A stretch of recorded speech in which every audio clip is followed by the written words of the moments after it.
Bueno, buenas noches. En este momento nos encontramos como grupo de la Universidad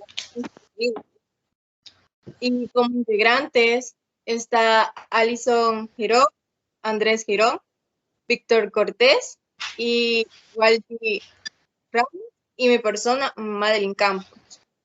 También en esta noche nos acompaña el arquitecto Alexander Padilla, el cual estaremos dando una entrevista a administración de una obra. Que tenga muy buenas noches, arquitecto Padilla. ¿Cómo está? ¿Cómo se encuentra el día de hoy? Muy buenas noches, mucho gusto para todos. Creo que ya mencionaron mi nombre. La verdad, muy bien y me siento honrado y privilegiado de poder estar con ustedes en una entrevista acerca de la administración de la obra. Estamos muy agradecidos de haberse tomado el tiempo de estar con nosotros en este conversatorio y así poder solventar cada duda que tenemos en ese tema. Como parte de la actividad, no sé si nos podría comentar acerca de su primer experiencia en este ámbito como administrador de una obra. Perfecto. Fue en el municipio de Cuyultitán, La Paz, en una obra de paso que realizamos.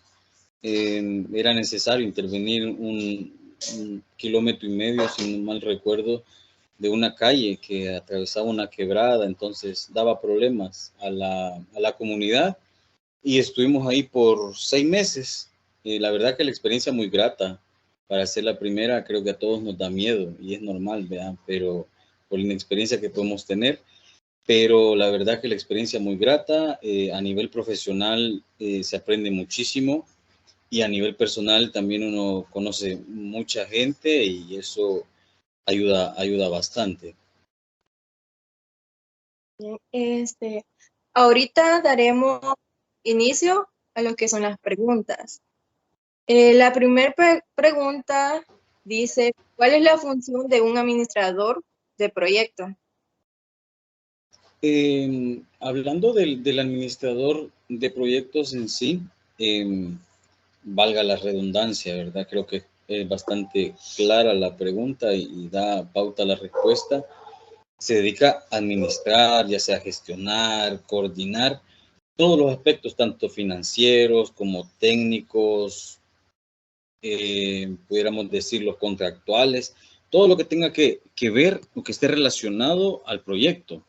El objetivo de todo eso es que pueda asegurar la ejecución del proyecto, que se pueda realizar de la mejor manera dentro de las condiciones y parámetros que sean establecidos, y en eso cabe mencionar también los plazos, vea.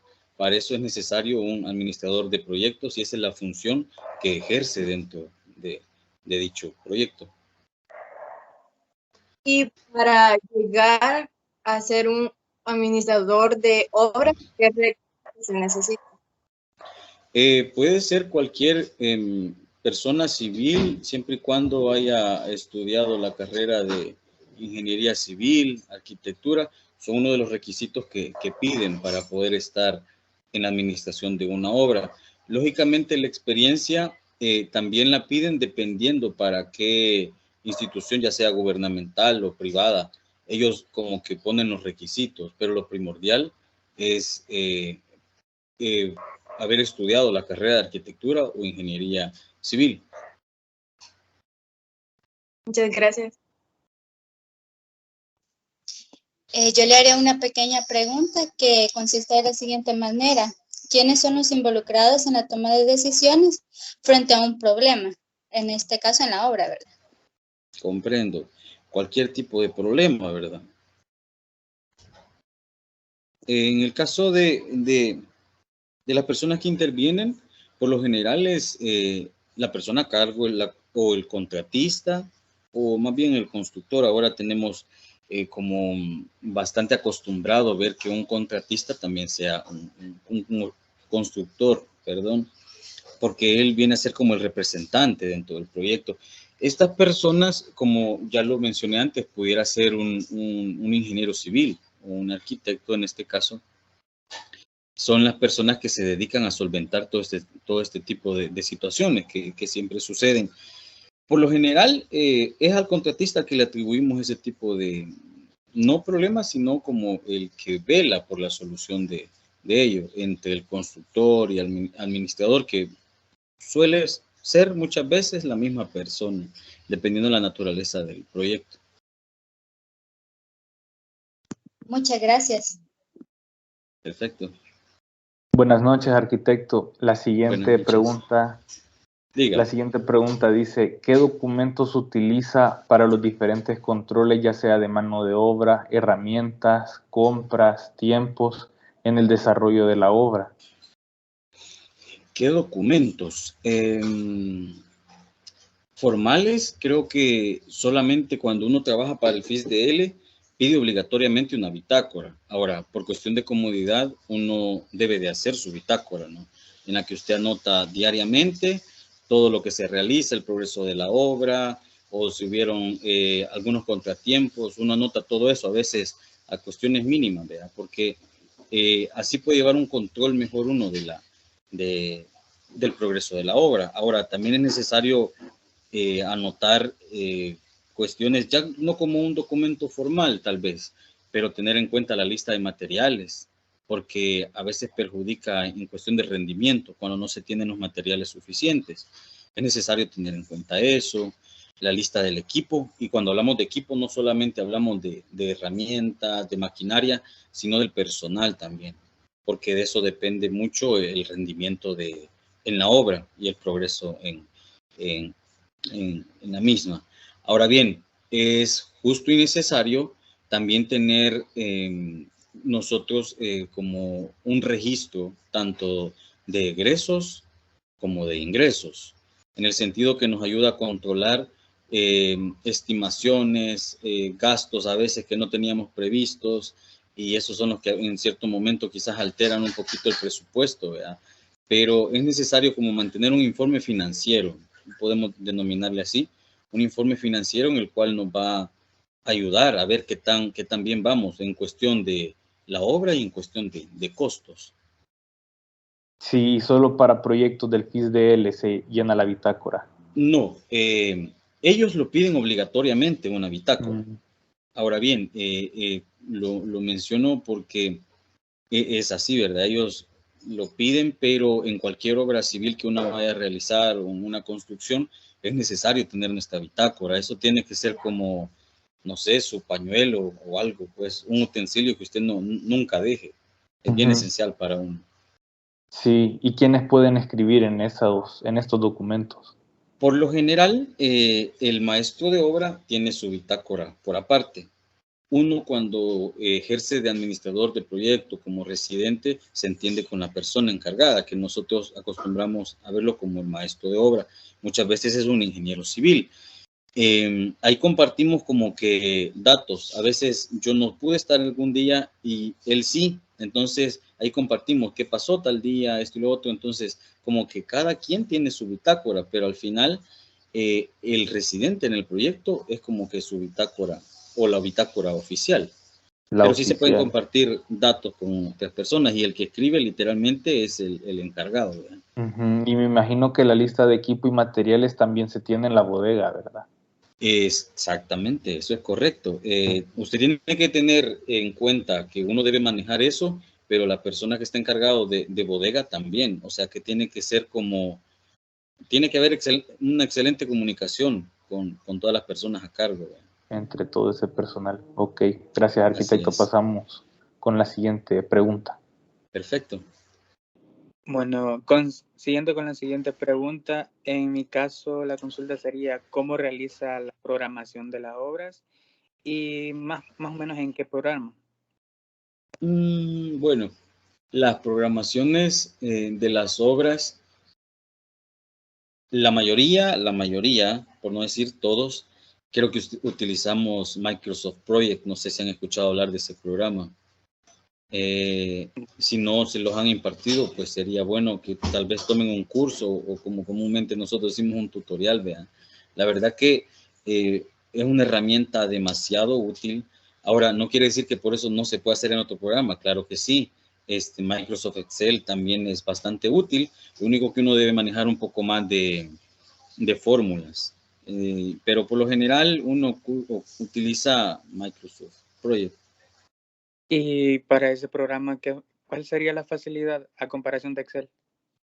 El programa como tal ya viene, o sea, a ver, ¿cómo explico?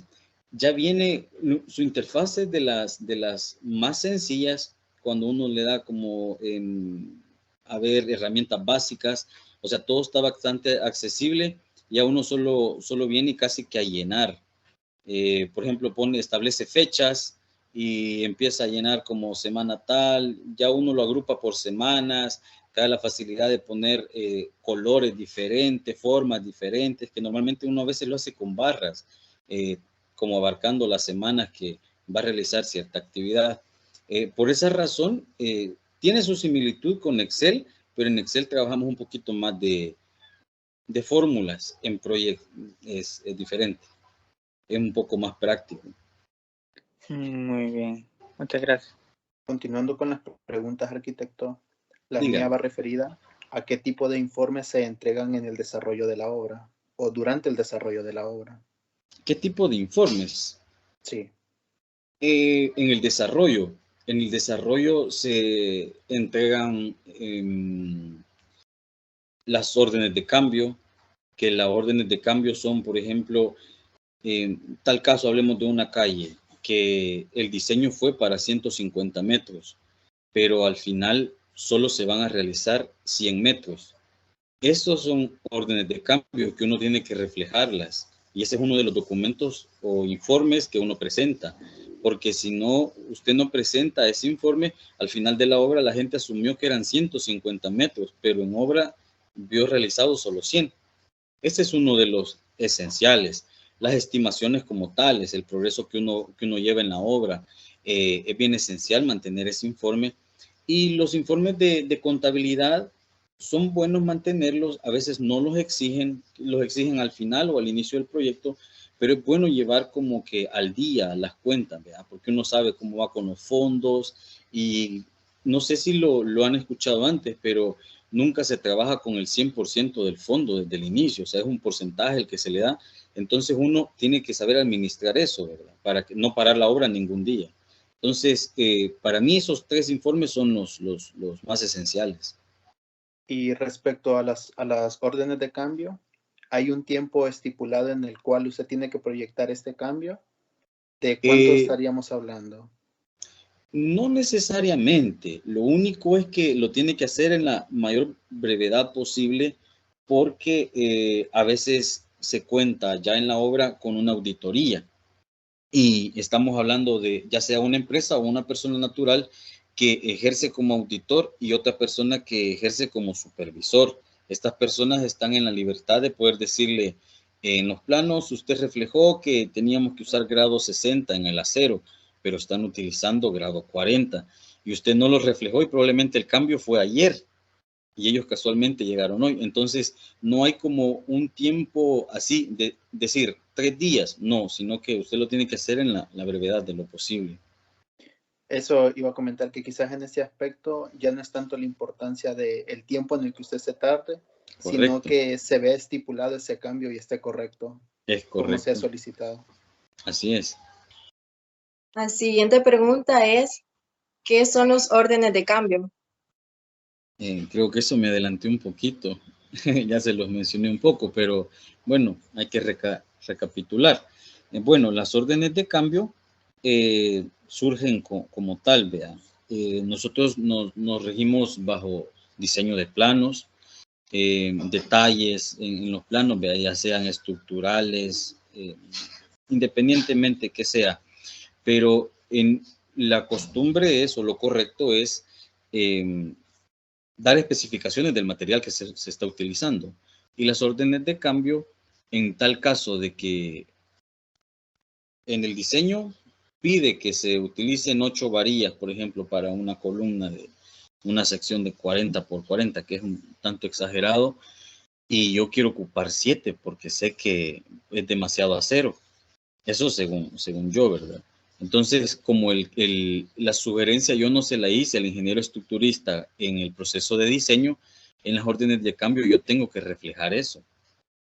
Y las órdenes de cambio son como tal, vea. O sea, cualquier cambio que se haga en cuestión de material, en cuestión de plazos, en cuestión de costo, es necesario reflejarlo. Esas son las órdenes de cambio. Y digamos, si el cliente quisiera hacer un cambio, ¿se pudiera rechazar o no? Los cambios son rechazados cuando realmente no son necesarios. Hablamos de, por ejemplo, el incremento en el costo por el cambio de un material. Esos cambios por lo general son rechazados porque alteran totalmente nuestro presupuesto, nuestro estado financiero. Pero por lo general uno hace uso de las órdenes de cambio en casos, como les digo, pues, o sea, quizás no encontramos el material que era y quizás, o pueda ser que nos ha llegado el pedido de hierro más de un grado que de otro, pero sabemos que no le va a afectar mucho en cuestión de cargas, en cuestión de compresión, no nos va a afectar mucho y lo podemos hacer. Entonces, en ese caso, podemos hacer uso de las órdenes de cambio y sabemos que no va a haber un rechazo porque era un parámetro, por decirlo así, en el cual era posible realizar un cambio. No vamos a hacer como que un cambio radical, ¿verdad? Eso es supremamente difícil, incluso en cuestiones estructurales es bastante delicado. Las cosas o las órdenes de cambio se utilizan más que todo ya al momento de que hablemos de una construcción de una vivienda, en las secciones de las soleras pudiera ser, de que en plano diseñaron que la solera tenía 60 centímetros de ancho y usted va al terreno y no da eso porque la colindancia está a 40 centímetros. O sea, cambios así uno los tiene que reflejar y son necesarios. No sé si me doy a entender en qué caso se utiliza. Sí, arquitecto, me queda claro. Gracias. Perfecto. Para seguir con las preguntas, arquitecto, la siguiente es, ¿qué es una estimación de obra? Una estimación de obra. Nosotros hablamos de estimaciones de obra al cálculo que nosotros hacemos, por ejemplo, no sé si han escuchado hablar de los volúmenes de obra. Por ejemplo, empezar a sacar cantidad de materiales, es decir, necesito hacer una columna de 40 por 40 y ¿qué proporción voy a utilizar? Voy a utilizar una proporción de 210 kilogramos de resistencia, entonces voy a utilizar la proporción 1:2. Ahí empezamos a hacer el cálculo de material y a eso nosotros le consideramos o le llamamos estimaciones de obra, que son los volúmenes de obra, las manos de obra, los materiales, las herramientas que vayamos a utilizar y los planos del proyecto. O sea, básicamente es el conjunto de todas estas cosas que quizás lo van a ver ustedes cuando vean el tema de partidas o si ya lo están viendo tal vez. A eso nosotros le consideramos estimaciones de obra, que muchas veces se utiliza también para ver el progreso. Con las partidas nosotros reflejamos, decir, obras grises, empezamos columnas, otra partida, paredes, y vemos qué tanto hemos avanzado conforme a las partidas, y esas son estimaciones de obra, la cual nos permite en un momento decir, ahora ya podemos hacer uso de un anticipo para el proyecto porque necesitamos dinero. Esas son estimaciones de obra y el uso que le podemos dar a ellas. Tengo una pregunta más. Sí, dígame. ¿Qué errores son los más comunes o qué errores tenemos que evitar al momento de hacer una estimación de obra? Para ser sinceros, el error más común que se da es equivocarse al momento de sacar volúmenes. Por ejemplo, a veces no tomamos en cuenta 10 centímetros, decimos nosotros, o 2 centímetros que sean, pero puede ser relativamente poco, pero ya con una longitud de 10 metros estaríamos hablando de una cantidad de material considerable, hablando de hierro igual. Al momento de sacar las medidas, cuando hablamos de estribos, todos tienen su longitud, los ganchos también tienen su longitud, y a veces los ganchos nosotros ni siquiera consideramos la longitud de ellos, sino que decimos, no, si la sección es de 40 por 40, entonces este que tiene 40, 40, 40, 40, entonces eso me da 1.60, pero no consideré los ganchos. Y ya eso me va a hacer falta al final. Esos son los errores más comunes que bueno, le pasan en la obra, pues a uno se le pasa por alto, y por eso es que es bien necesario a veces también hacer uso, aquí como que la solución al error, de los porcentajes de abultamiento o demás. Por ejemplo, si me salió la cantidad de 6 quintales de hierro de varilla número 4, yo eso lo voy a multiplicar por 1.10 y eso es lo que voy a pedir para que ese margen de error sea mínimo. Si yo me equivoqué un poquito con eso que le puse yo del factor extra, eso ya me permite maniobrar y no generar una pérdida en cuestión de costo y material. En este caso, digamos, el material sobrante o faltante, ¿eso lo pondría, digamos, el administrador de la obra o siempre se le cobraría al cliente? No, al cliente jamás. Yo creo que han escuchado la frase incluso hasta en la tienda, ¿verdad? O cualquier tienda de ropa, qué sé yo.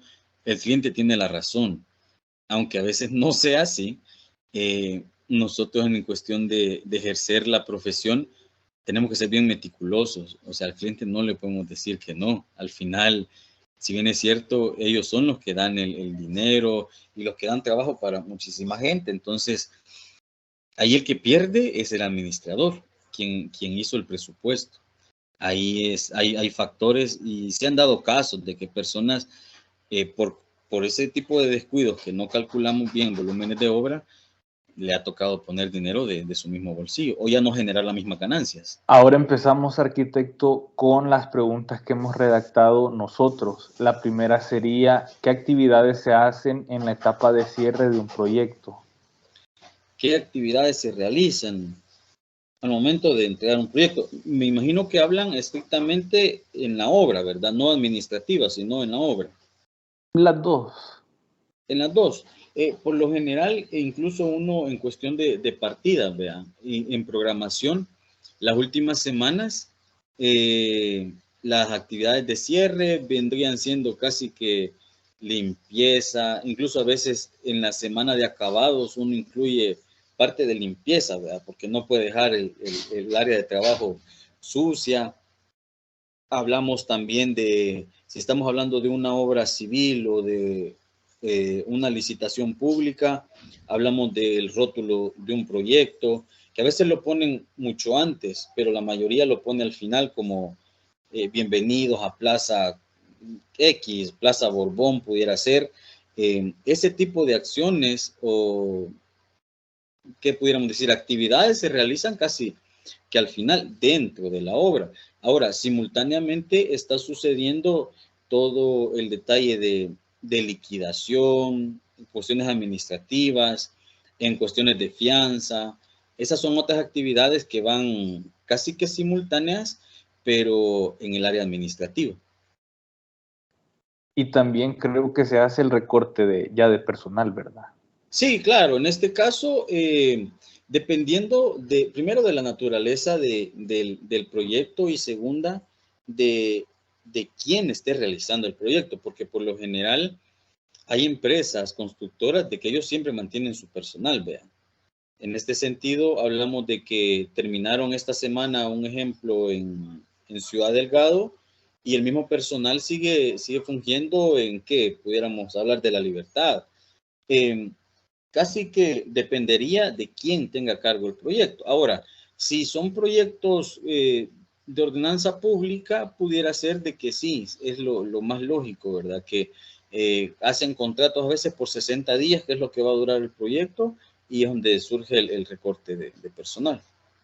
Y también en el área administrativa se hace el encuadre de todos los costos, ¿verdad? Que no hayan habido que pérdidas. No hayan, exactamente, es lo que les mencionaba, simultáneamente sucede en el área administrativa, ¿verdad? La cuestión de fianzas, donde se empieza a cancelar el costo del proyecto, por decirlo así, aunque casi nunca cuando usted entrega la obra, no aquí le dicen, va, aquí está el cheque de todo, no pasa, rara vez pasa, pero son actividades que sí se realizan en la etapa final del proyecto. ¿Y hay algún documento en específico que se tenga que llenar en el cierre del proyecto? Sí, eso lo estipula ya como el propietario. Por ejemplo, si es una persona natural que no se metió mucho en cuestiones de legislación, pudiera ser de que solamente firmen el contrato al final, ¿vea? De entrega de obra, pero por lo general cuando ya son licitaciones en alcaldías, en cualquier institución gubernamental, sí el proceso es diferente. Para ser sincero, ahorita no recuerdo el nombre del documento, pero sí uno firma cuando ya es entregada la obra.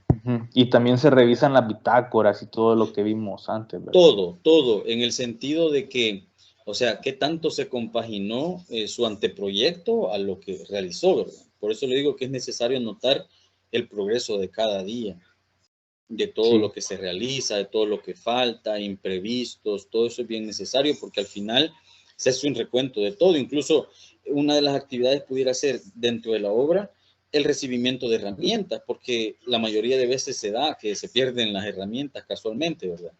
Y pues sí generan un costo extra, ya sea al contratista o a la empresa que está ejerciendo o bueno, da por finalizado el proyecto. Bueno, continuando con la otra pregunta que le tenía, esta es como, ¿qué tipo de inconvenientes o problemas tienen que surgir para que un proyecto en la fase de ejecución necesite de un retraso un poco considerable a la fecha estipulada? Para ser sinceros, tiene que ser algo demasiado complicado. Hablemos de la naturaleza, por decirlo así, aunque en este tiempo ha avanzado bastante lo que es la tecnología de la construcción. Hablemos de aditivos para concreto, para climas fríos, para acelerantes. O sea, en este sentido, la naturaleza sí a veces nos puede perjudicar, por decirlo así, pero uno de los factores más grandes pudiera ser que el propietario o el dueño del proyecto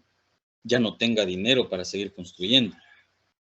Eso es una de las cosas por las que en X ocasión se ha detenido un proyecto, porque no hay como que el dinero suficiente para poder seguir financiándolo. Ahora, puede ser también de que en el proyecto como tal, las pruebas que se hayan hecho de suelo hayan sido alteradas y que nos hayan hecho creer de que el terreno estaba en condiciones óptimas para poder realizarse el proyecto. Sin embargo, a la hora de ejecutar la obra o el proyecto en sí, nos damos cuenta de que no. Y nosotros sabemos que eso no es bueno, pues, o sea, hablamos de algo que tiene que perdurar. No vamos a decir para siempre porque mentiríamos, pero que tenga su ciclo de vida normal, ¿verdad? En este caso, eso es lo que sucede. Son casos como que bien especiales y eso sería más que todo, porque en cuestión de pruebas de calidad que a veces llegan la empresa o la persona natural que está encargada de la supervisión, que vea que nosotros no estamos usando las normativas y todo eso, a lo mucho que puede llegar es a una notificación y decirnos, o sea, tienen que equipar mejor a sus trabajadores o esto y lo otro, pero no es algo por lo que debería detenerse la obra. Más que todo es por cuestión financiera, climática, creo que son las que más pesan. Bueno, continuando con mi pregunta, arquitecto, va referida a cuáles son los factores que usted considera que en un proyecto llevaría a costos adicionales cuando la obra está en ejecución. Hablábamos hace un momento de que no hayamos calculado bien volúmenes, ¿verdad? Pudiera ser. Segundo, que cuando nosotros estamos haciendo presupuesto, estamos haciendo estimaciones de obra, nos dieron un precio con respecto, un ejemplo, a la bolsa de cemento. Y probablemente esta semana costaba 8.10 cuando yo formulé el proyecto. Pero cuando lo voy a ejecutar ya cuesta 8.25, 8.50 y no utilizo una bolsa de cemento. O sea, el incremento es muchísimo mayor. Hablemos primero de eso, o sea, el aumento en el precio unitario de los materiales, o sea, eso siento que nos puede generar costos adicionales, o es así. En cuestión de programación, pudiera ser de que cierta actividad la habíamos estipulado para 2 semanas, y hay mucha gente que trabaja por día, no por obra, sino que dijimos, vamos a contratar a un fontanero y en 2 semanas él puede realizar ese proyecto. Entonces yo estipulé un sueldo para él por día, que va a trabajar 2 semanas, pero a él no se le permitió trabajar las 2 semanas como debería y el rendimiento no es el óptimo. Entonces, como él está trabajando por día, si él trabaja un día más en lo que yo había presupuestado 10 días, me genera un costo extra. Entonces, en cuestión de programación, eso también puede perjudicar. Y más que todo, pudiera decirles que la precisión en cuestión de presupuesto, volúmenes de obra, ahí está todo. Y por eso les aconsejo, ¿verdad? Yo creo que sus docentes en su momento se los van a compartir, si es que no lo han hecho, el hecho de usar factores extra, ¿verdad? Por cualquier imprevisto. Y claro, me imagino que como usted nos comentaba en unas preguntas anteriormente, todo esto ya depende en cuanto a la reducción de las ganancias, por así decirlo, que vaya a tener Así es. la empresa, Sí, porque ya todos los gastos van costeados por ellos directamente. es correcto, y muchas veces ya ni siquiera se logra obtener la ganancia, porque, o sea, no fue un errorcito que pudiéramos decir, ¿verdad? Aunque en la obra no existen errorcitos, o sea, son errores notables, palpables, ¿verdad? Y cuando hablamos de cuestiones financieras, creo que pesan mucho. Entonces debemos de ser bastante cuidadosos y meticulosos al momento de calcular y pues también al momento de formular el proyecto. Sí, porque en ese aspecto me imagino, ya no estamos hablando de 10 centavos de aumento al costo en 5 bolsas de cemento, porque estamos No, hablando de un proyecto en el cual son cantidades, son cientos de bolsas, entonces sumándole todo esto ya se eleva demasiado el costo de cada uno. así es.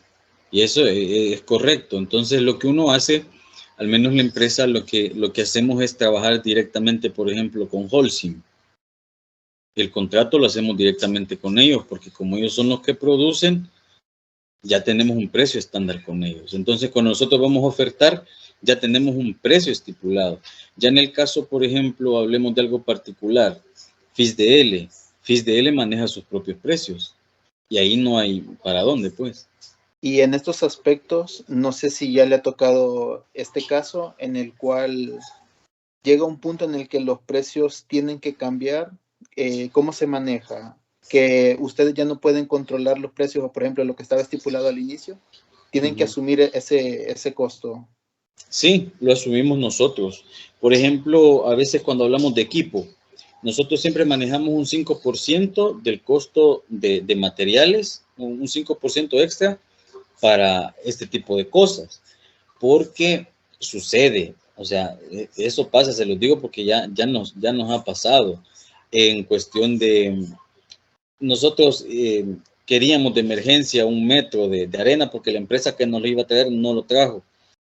Probablemente la empresa que llevamos años trabajando con ellos nos lo da a un costo bastante óptimo, pero la otra por la emergencia y nos vio, dijo, no, le aumentamos $5 a cada metro y eso pues nos perjudica y al final vamos a lo mismo, las ganancias se reducen o nos toca sacar de nuestro bolsillo para que no se vea reflejado ahí que tuvimos un déficit en cuestión de financiera. Te pregunto, ¿quién ejerce el control interno y control práctica? Una pregunta bastante ambigua, para ser sinceros, porque probablemente quizás lo que quisiéramos saber pueda ser, ¿no? Algo bien mítico que se da. ¿Quién es el que da la orden? Si el arquitecto o el ingeniero civil cuando ambos están en una obra, pudiera ser la pregunta. Pero creo que la parte más formal o de donde lo deberíamos de ver es la siguiente. Quien tiene el control interno es el administrador de proyectos. Esa persona es la que está encargada y responsable de todo lo que sucede dentro de la obra, en el sentido de que él es como que el más preocupado de que si dijimos que a tal fecha íbamos a tener paredes a tal altura, eso tiene que ser así. Entonces, en esa persona recae la responsabilidad de todas las cuestiones internas. Ahora, si hablamos de cuestiones externas, estamos hablando de la UASI, si trabajamos para una alcaldía, o de una auditoría, tanto interna como externa, que cuando sucede esto, la empresa contrata a alguien por aparte para que se hagan como auditorías constantes, para que cuando llegue ya la Corte de Cuentas, vea todo en orden. Entonces, son quizás las dos personas o empresas, por decirlo así, que pueden velar o que pueden ejercer un control, tanto de manera interna como externa, hablando en el control posterior, ¿verdad? De la ejecución en una obra pública. Recordemos que la responsabilidad en una obra pública es bastante grande, por eso es que interviene la Corte de Cuentas. Y digamos que como qué instituciones gubernamentales son las encargadas de contratar a los auditores. O sea, ¿qué instituciones contratan a los auditores? La UASI lo puede hacer con la mayor de la libertad, ¿verdad? O sea, para que cuando la Corte de Cuentas llegue, o ellos no tengan problema. O sea, que hacen como pequeñas auditorías, por decirlo así, o auditorías algo frecuentes, porque la Corte de Cuentas no llega todos los meses. O sea, no sucede eso. Llega casi que al final del proyecto. Entonces, en este caso, ellos hacen auditorías constantes, pero sí es la alcaldía a través de la UASI que hace estos contratos con estas empresas, por decirlo así, que se encargan de hacer las auditorías internas, como en cualquier otra institución. O sea, no nos libramos de eso, ¿verdad? Bueno, siguiendo con mi pregunta, sería que ¿cuáles son las condiciones indispensables para liquidar una obra? Condiciones indispensables. Creo que la más indispensable es de que el propietario o el dueño del proyecto se sienta a gusto con la obra. Sin eso usted no puede liquidar. Sin eso, o sea, si al cliente dijo, no, esto no me gusta, yo no era lo que esperaba, miren, la pared está desplomada, los acabados que utilizaron no eran esos, los que estipulamos. Entonces, para mí la condición indispensable es como la satisfacción del cliente. Si no es así, difícilmente vamos a poder avanzar y llegar al punto de liquidar una obra. Ahora bien, antes les mencionaba de que es necesario también el hecho de las fianzas. Creo que han escuchado hablar tal vez de eso en un momento. La fianza es, usted tiene que tener contacto con una aseguradora, llamémosle un banco, en el cual usted o ellos a través de usted se comprometen a que si esa obra en un periodo de 12 meses no sufre algún daño, la persona dueña del proyecto le cancela a usted el resto del monto total del costo del proyecto. Ahora bien, si la obra sufre un daño, esa fianza es la que queda para ellos para reparar cualquier daño. Entonces, para hablar de a la hora de liquidar una obra, es necesario hablar de fianzas y de la satisfacción del cliente. Sí, en este caso, ¿quién es el encargado o la encargada de aprobar la liquidación de la obra? Si estamos hablando de un proyecto privado, un proyecto muy aparte, el mismo dueño. Pero si no, hay un departamento que hablemos de una alcaldía. La UASI está bien intrínseca en todo esto porque ellos son los que le reciben la obra. Todos los formuladores de proyectos sí hemos visto de que siempre quizás a veces nosotros llevamos residentes a la obra como una empresa privada, pero dentro de las instituciones tenemos arquitectos, ingenieros, y estas son las personas encargadas de recibir la obra.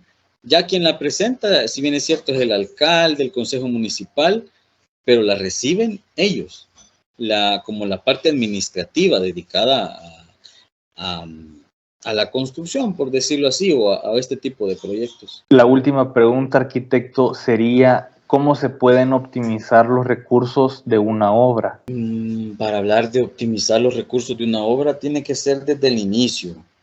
Número uno, tener inventariadas todas las cosas. Desde el inicio es necesario tener en claro y ser, vuelvo y repito, meticulosos al momento de presupuestar, porque si no, se nos va a acabar. Si $10,000 nos dieron y ese es el 50% de un proyecto, no, mejor hablemos de $100,000, es el 50% del proyecto, a usted quizás no le va a alcanzar si usted no hizo un buen presupuesto, si no tiene una lista de todos los materiales y equipos que utiliza y de cuáles posee y cuáles son necesarios comprar. Probablemente usted llegue a avanzar un 20% en la obra, cuando eso le tendría que haber alcanzado hasta el 60 o hasta el 50%.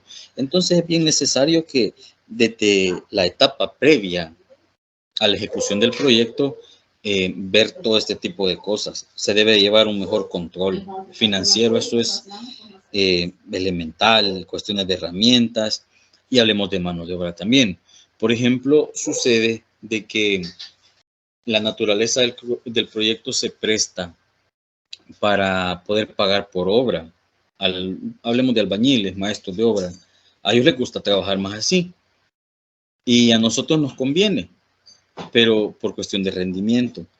Pero si nosotros calculamos mano de obra en rendimiento por día, cuando nosotros hacemos esa inversión por obra, pueda que haya un desbalance en cuestión financiera. Entonces, eso tenemos que tenerlo claro desde el inicio. Si vamos a pagar por obra o vamos a pagar por día laborado. Hay que definir cómo se le va a pagar al personal. Así es. Entonces, desde la programación de las obras es que se ve cómo se pueden optimizar los recursos, desde que uno está viendo cuándo se van a hacer qué actividades. Así es, desde toda la formulación, desde la formulación del proyecto, uno tiene que ir optimizando. Y no hablemos solo de cuestión financiera, sino de tiempo. Cuando hablamos a veces de partidas, las ordenamos. Partida 1, subpartida 1.0, 1.1 y así sucesivamente. Pero muchas de esas partidas pueden ser simultáneas. Entonces ahí optimizamos también cuestión de tiempo. Sí, ¿y el personal cómo se puede optimizar? En este caso, hablamos del rendimiento. Hay un archivo que se llama el laudo arbitral, no sé si lo manejan. Lo hemos escuchado. Lo han escuchado. Ahí ya da cuestión de rendimiento, que cuando vulgarmente dicen así, hay un media cuchara y está un albañil, ¿vea? El rendimiento entre ambos, hay una diferencia abismal. Entonces, lógicamente, si nosotros queremos que el rendimiento sea mayor, el costo va a ser mayor, pero usted sabe que va a lograr sacar su obra a tiempo. Entonces, va relación en cuestión de rendimiento y recurso. Muy bien. Entonces, estas han sido todas las preguntas, arquitecto. Muchas gracias por su ayuda, por su colaboración. Para servirles. Sí, y por compartirnos acerca de esa experiencia. Nos va a ayudar mucho en la ejecución de nuestras carreras y ya en la profesión cuando las ejerzcamos. Les damos muchas gracias y también gracias a todos los que han visto este video. Perfecto.